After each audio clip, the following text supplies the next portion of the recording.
Good morning, everyone, and welcome to Your Word is Your Wand, the podcast that was created to bring awareness to our words in a remembering that in a holy instant, we can change any word and change our entire life. And my name is Carrie Mushaw, and I am your anxiety coach. And this is my business partner. And I'm Andrea Alexander, your anxiety expert and coach. And thank you so much. So today we have Erin Marie here. I'm going to bring her in a little bit. But before I do, I always enjoy just kind of talking about what we have coming up this week that's been coming in this week. And Andrea and I are teaching a relationship class. So anytime we talk about relationships, guess what? All the relationship stuff starts to come around us. And Erin's a great guest for this because she has relationships with many different business owners that she encounters in marketing, and being able to be with them. And one of the things that she always talks about is change. And what we're experiencing right now in relationships is how we can change our relationships when we actually change ourselves.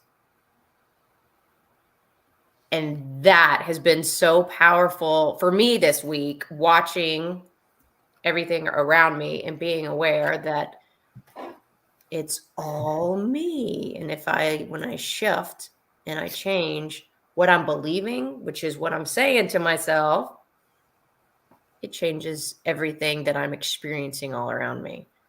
And a relationship's no different than anything else. I mean, we believe it's a category. I have my work relationship, I have my physical relationship. They're all the same. And that's what I love. And that's what I've picked up and seen around me and been able to hear differently this week. You had any newbies? Well, what I love that you just said, and I'm excited to talk to Erin about this, you said, is she loves change.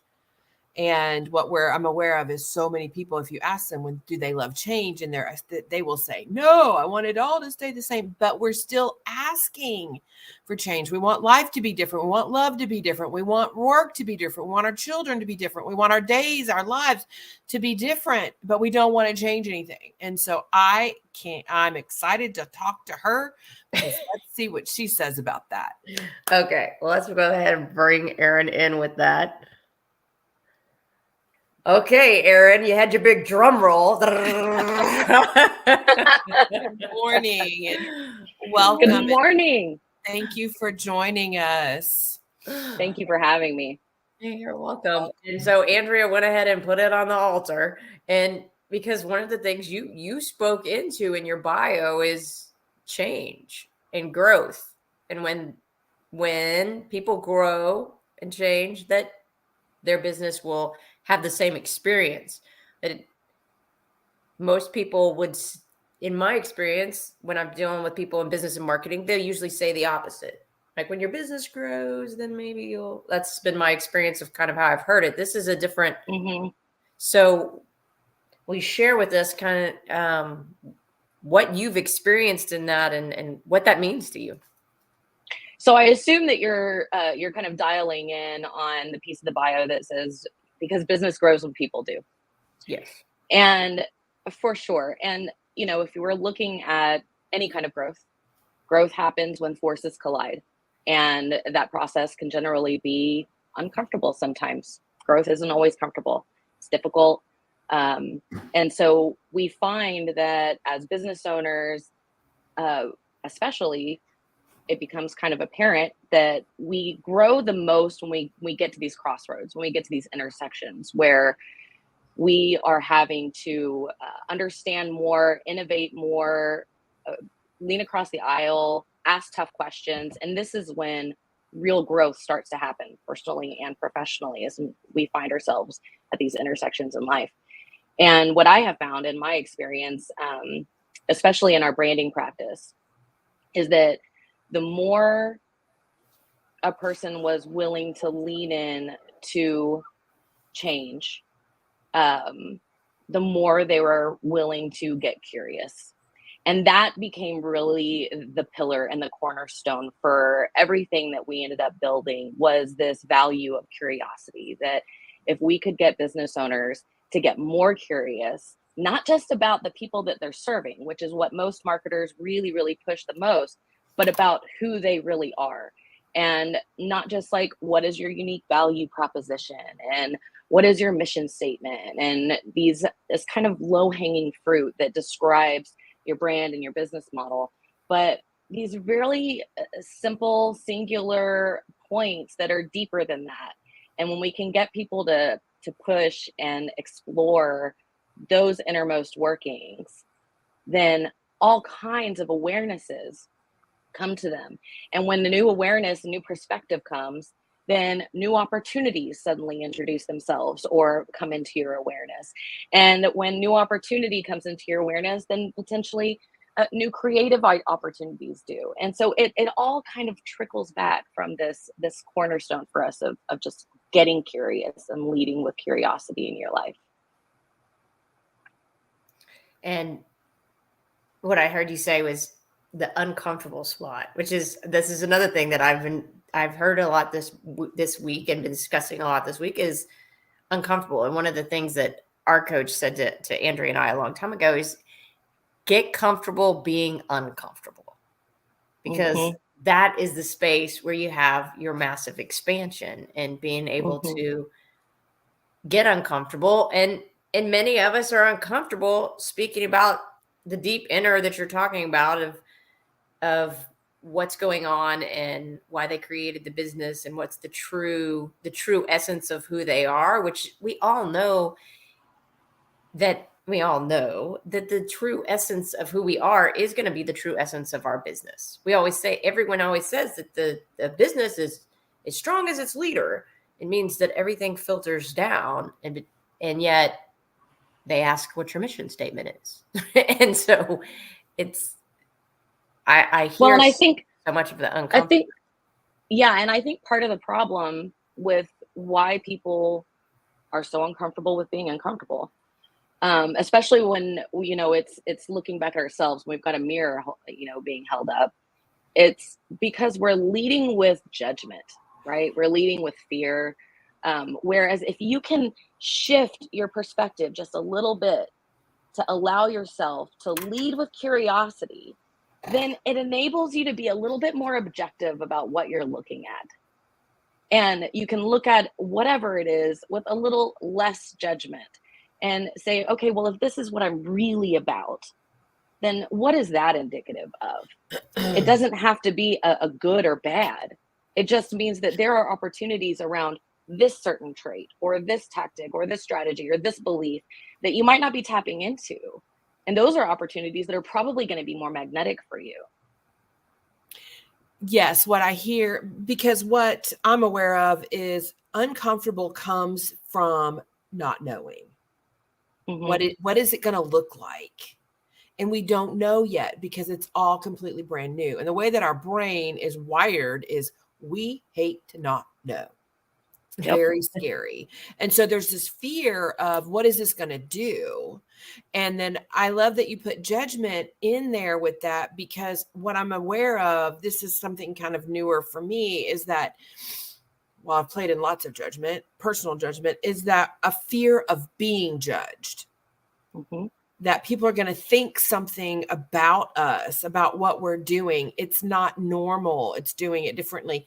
Carrie and I are playing in consciousness and business and playing and doing business in a completely new and different way. I have a master's in business and marketing. And am I doing any of the things that I was really taught to do that you do? No, because every time I try to do that, my money starts to dwindle. And so what I'm experiencing is when I follow my signals, whatever they may be, whether it's put this down now, let it go this, is when I begin to see things shift and do. And, we wrote a book. We haven't done it. We'd yet to we've unboxed it. We've looked at it. We have yet to move forward. We're playing with that now. Putting that down for 3 months to just wait till we heard what to do next. That was weird. It's not what people do. And that's what happens when we operate out of fear. And that, I think that's one of the things that, for me, I get frustrated whenever I'm coined as a marketer that's either, dishonest or a charlatan in some way, just a wordsmith or a manipulator, right? Like these are the things that people say about marketers, right? And when I lean into this concept of getting curious, understanding more, and connecting and building bridges through curiosity so that we can remove these degrees of separation and lean across the aisle and better understand one another and ourselves. And especially, your bro marketers will, oh, that's very woo-woo. No, it's not. Because if I can remove fear and I'm not operating from a place of fear and I can trust myself more, then that not only enables me to connect with other people, but it also strengthens me. It is a defense because I'm not operating from fear. I'm not operating from some cognitive bias or fallacy that I haven't been able to identify or reckon with. And that gives me strength. I'm able to recognize what is for me, what is not for me, more better. Lost my words. You know what I mean? Like, And it's awesome. It's awesome that you put that there, because we are energetic beings. We are 99.99 repeating percent energy, and our energy flows in and out of one another. And where we are, how we feel, the energy with which we create something, do something, even if it's just an email or a text message, if we are in a constriction or feeling irritated or fearful, what we are doing is going to attract something that has a similar energy. Oh yeah. And I think that's the thing, is like, we all have this concept that my thoughts and my perspectives and all of these things are just happening here, and that yours are just happening there, but they're not. There's this engagement that's happening. The magic is in this void and this space between that's not really a void, right? That is where the energy is engaging with one another. That is how we are connected with one another energetically. And it's not tangible, but I think that it's very real. And that is where our opportunities for real connection can manifest. It's not just here, it's not just there. Yes. And what you spoke into was being aware and bringing awareness to different things that are going on and where people are really coming from, what's really, and once we're aware, it's in the energy field around us. It's there. It's what's coming between us. And it's not cancel coming between us, but it's what is there and floating. It's all of the answers, all of that energy is right there. And it's just for us to take it and start going and doing and moving forward. The awareness is putting light on something, and the second that you speak into it, then all that stuff is available. Like you said, the new creativities form. That's the energy of where new things are birthed, is because the moment we're aware, then all these new things are accessible to us. It's when you're trying to fit yourself into this certain way and you're trying to do it like, it is a mission statement, and you gotta do, and it's got to be these words, and that is a constricting place where there's no expansion, and it's really clogging the energetic field, the oxygen around you, instead of allowing it to flow. And so awareness is a big key in that. What I hear, courage is the other side of what she was saying, is because what you had said was fear. And then what I hear from you is being able to live in courage, because the other side of fear is courage and confidence and being able to, and sometimes it's that jump where I'm just like, even I laugh. Erin even used the word lean in. We use that word all the time. Lean into it, because sure, sometimes it's scary. It feels scary. But what Andrea and I know is, if it's scary, it's your place to lean into it, because that's where something beautiful is able to occur. And and there's an opportunity there. There's an opportunity to understand something that you don't currently understand.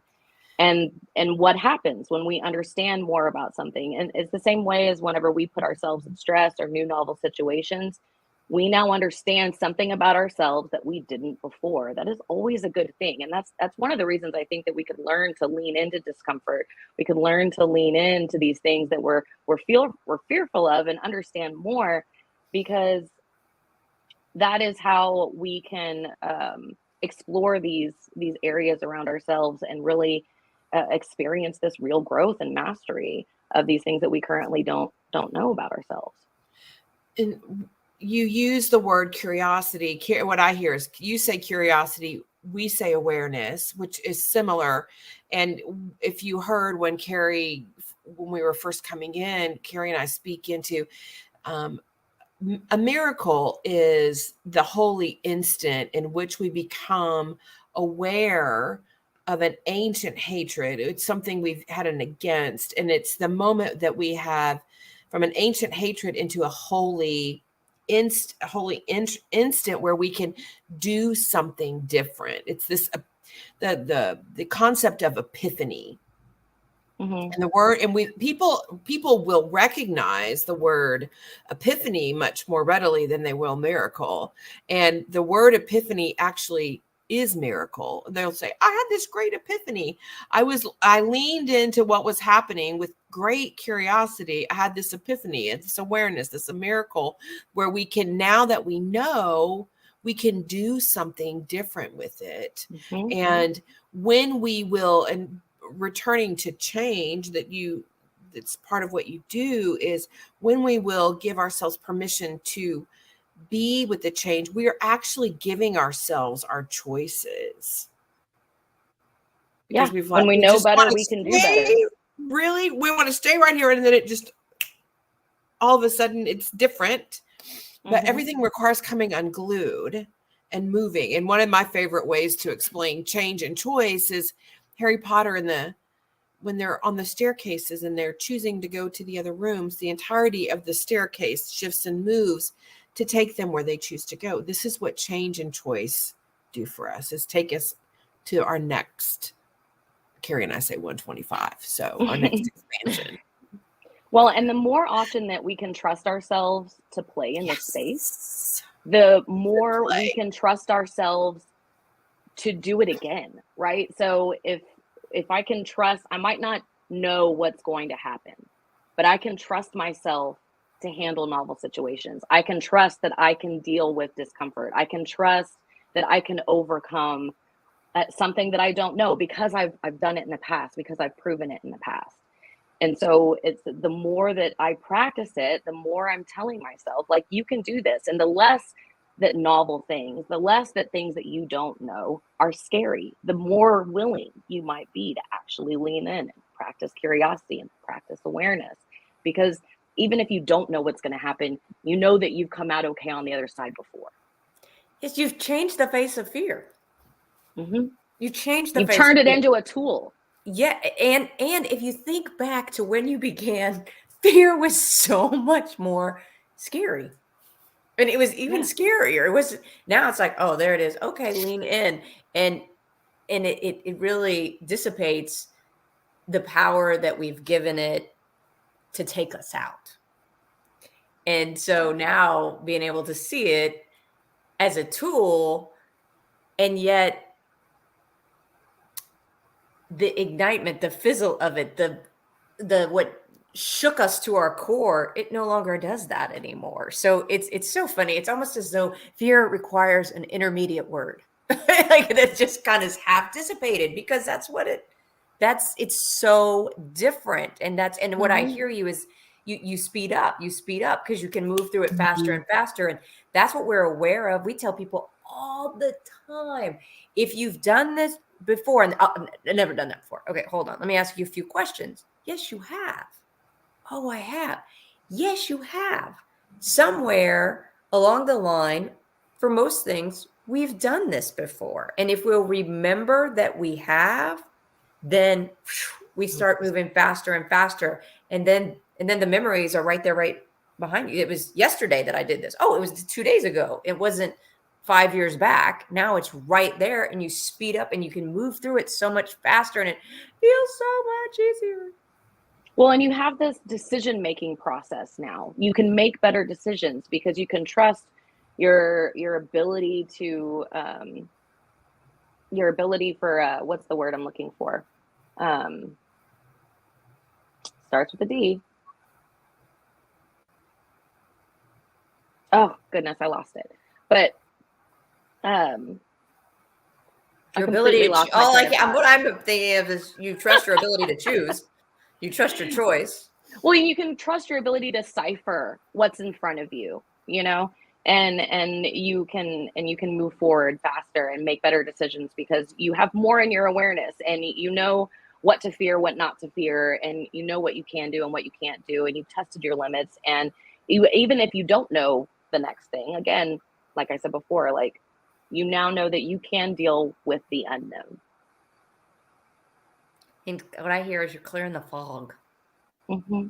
Finding clarity. I mean, and that's really what it is. It's like, let's get clarity here because it all just gets really messy. It gets messy up here. It gets messy in our business. It just gets messy. I love that so she said play. I got really excited. We play with. And then I really enjoy that you use the word novel, because novelty is something different, something new.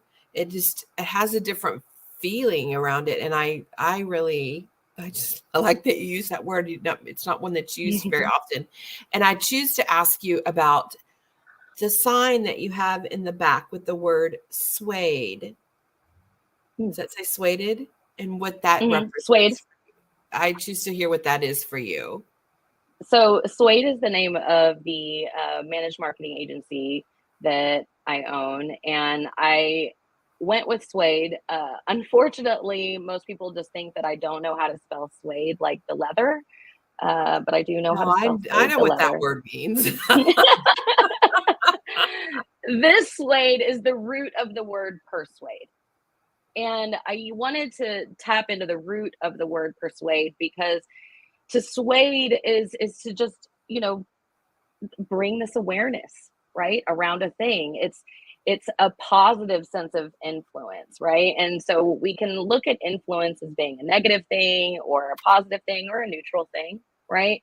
And by and large, I think marketing has gotten a bad rap where influence is a negative thing, that if you're trying to influence somebody, you're trying to manipulate them in some way. And for us, we wanted to get back to the root of that positive sense of influence where we're building bridges and we're bringing people together and we're bringing awareness to different ideas. And really just that sense of we're going deeper than this concept of influence that you might currently be, considering or thinking about. And what I'm aware of is the word, it means to move. Mm-hmm. And so you're moving people forward. And I'm aware of, so our conscious mind hears words, and no matter how we spell it, it's very little. So if it's SWAY, sway, or SUADE, it's still moving, and it's this kind of dance with how we be with moving forward, and which is what you're doing, is supporting others and moving forward in their business by being uncomfortable and willing to love change. Awesome. Yeah. Totally awesome. And one of the things that is coming to me is how often people will talk about that they feel as though everything's falling apart. Mm-hmm. And that's actually the moment that everything's coming together. Yeah. That's been my experience. Mm-hmm. Yeah, that unraveling before we could finally see what happened. It reminds me of when I am rearranging a room, when I've gotten sick of my space in my house, and my kids have walked in on me several times, and I'll let in my bedroom, living room, whatever, it'll be 1:00 in the morning and everything is in the middle of the floor. It's a disaster. It looks crazy. And I'm like, just wait till morning. And within a few hours, Now everything looks beautiful, but it had to completely fall apart before I could reset it into something new and different and better. And that's really the thing. Yeah. And Andrea and I call that completely collapsing it. We do that with people, completely collapsing your beliefs. Reality. And it may look like that on the outside, but you're Mhm. collapsing what you once believed was something that you had to do it that way. And it's we in consciousness, it's the understand, we get to qualify what the experience. And so to speak into that qualifying, the feeling of nervousness and the feeling of excitement, in our body are exactly the same. Mm-hmm. And so we get to qualify, I mean, we get to say what that is, our experience. So we can say, I feel nervous, or we can say, I feel excited. And we can say, everything's coming apart, or we can qualify, everything's coming together. And this is the reason that our words are so important, is because the way that we say, speak, feel about whatever it is that we're experiencing, there is a hormonal response in the body to every single thought, word that we say in us or out loud. And obviously things that are in the negative are seeing as on the opposite side, the negativity, the fear and or the falling apart is going to create hormones that are life depleting.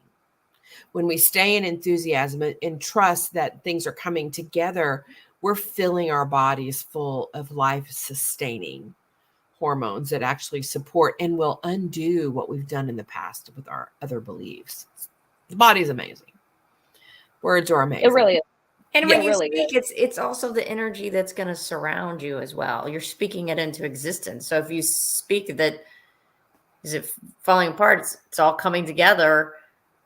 You can feel the energy in your body when you say falling apart, and then you say coming together, and then it shifts everything. Just like when you tell your kids, just wait, everything's going to be. And I imagine you see that a lot in your world, Erin, with the people coming to marketing. Oh yeah, definitely. I mean, just as far as like marketing goes, you know, when we're talking about copywriting and things like that, generally a lot of times, you know, people want to start with the negative or they want to lean in with something. And while I think that that's a great tool for getting to the root of like what you're really about. So if I'm talking with somebody and we're in a branding session and they can't, they're having a hard time kind of honing in on like what makes them different. So I'll ask them, okay, well, tell me what really drives you crazy about your competition.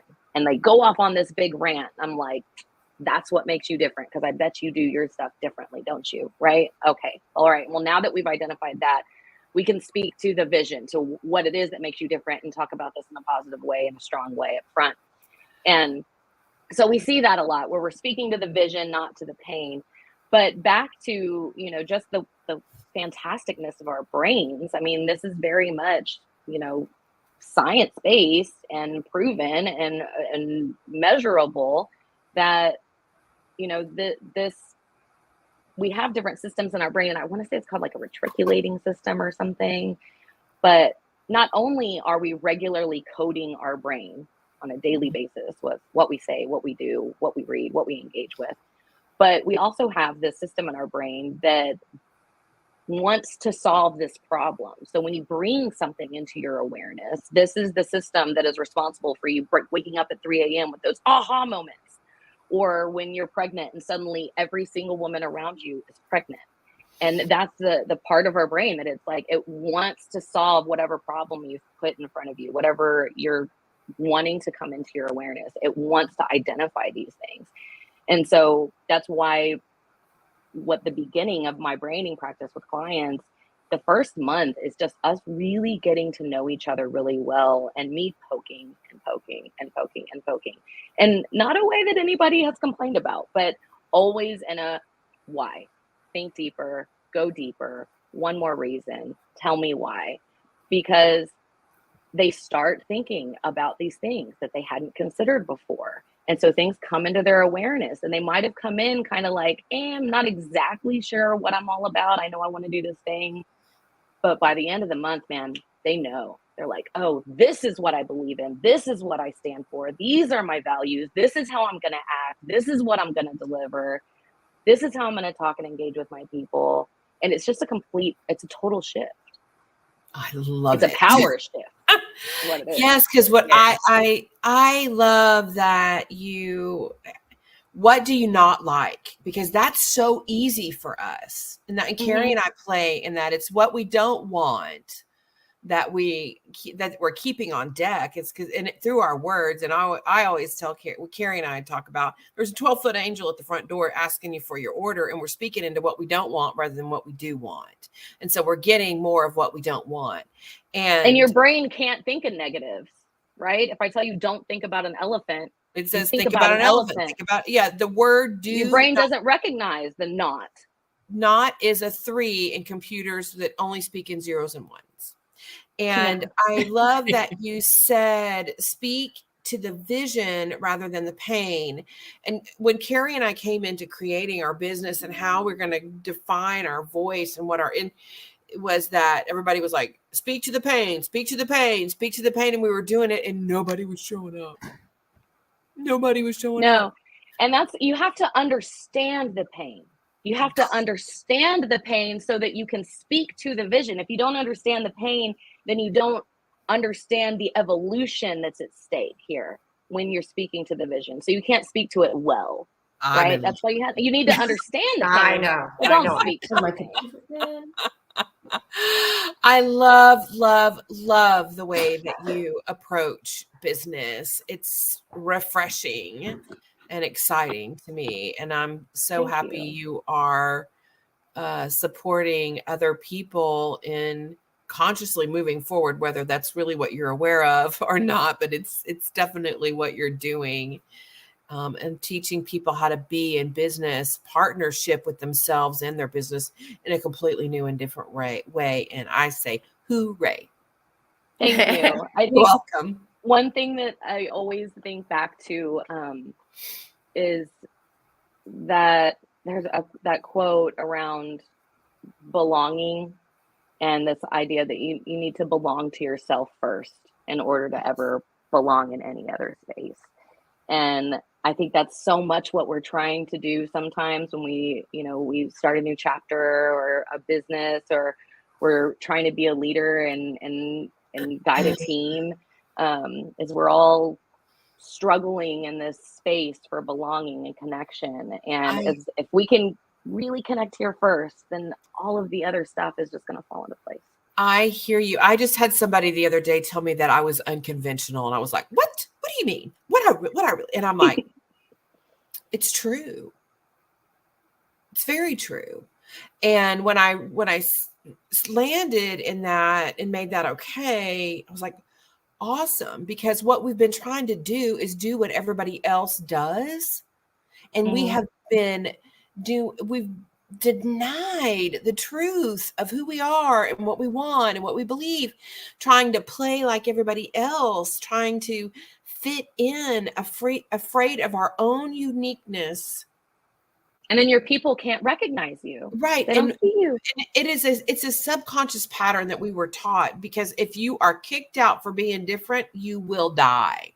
That's the way it used to be. And we're still walking around with that reptilian pattern in our brain. And so celebrate your uniqueness. I'm here to celebrate. I choose to celebrate mine. Yeah, for sure. It's definitely the better way to go. Just like we said outside, every tree is different. And we all love that. We all love that every flower is different. We love that we look outside and we see so many differences, and yet we're holding ourselves in a whole. It is, another it way. is the natural state of wait a law. second, it was here before us. God put it here so we would know. Hello. There are over 8 billion people on the planet, and we each have a unique thumbprint. I'm not even, how am I supposed to try to be the same as Jill over here, which is for sure a losing battle because it is against the natural state of law. Snowflakes aren't the same. But how am I supposed to try to be the same as Jill when I'm not the same as me 5 years ago? You know, I think that's one of these struggles I've had in the past, is especially at my age and approaching middle age, is this idea of becoming, you know, and or of being, or anything that is, or missing my old self, or all of that kind of stuff. And it really started to drive home this idea that we are just on a constant evolution. It is an always moving game, especially for women. It's like every 5 to 7 years, we are in a whole new place. We are a whole new people. We have a whole new role in life. We're constantly having to, you know, unpack the bags and take this new position or new role. And so the state of becoming, it's very much the same in business ownership. You are never going to get to a place as a business owner where your product is perfect and you're done. That never is going to happen. Because if it is, your business is complete. And it never is. And the reason why is because we are changing. Your buyer, your customer is a human being who is always changing, and our needs are changing, our society is changing, the market is changing, and you have to respond in kind in order to stay relevant, in order to build any kind of brand loyalty. People have to know that you will continue to be able to serve their needs in the future. And so the game of change is the game. Like, you just have to be okay with that. I love that. Thank you. Yes. We got some good gold. We got some gold in this one. I'm like, I got hot there. I'm like, woo, my wheel turned up. That was awesome. Beautiful way to find it, to begin our weekend, beginning with, or walking into something new with this new love and understanding of everything. All the changes in us are awesome, and that we're all amazing. Yes. Remember. Thank you, Erin, so much for joining us. It has been delightful. And her link is right here, persuademarketing.com, if you're interested in conscious marketing, because that's what this is. This is divine interconnection and seeing to the truth of who you are and raising you there. This is what I hear. So thank you, Erin, so much for joining us and for being who you are in our world. And I love that we had this time together. Thank you. Thank you so much. Thank you. I really appreciate y'all having me on. Thank you so much. Bye. Bye. And thank you, everybody, for joining us. And we'll see you next week on Our Word is Our Wine.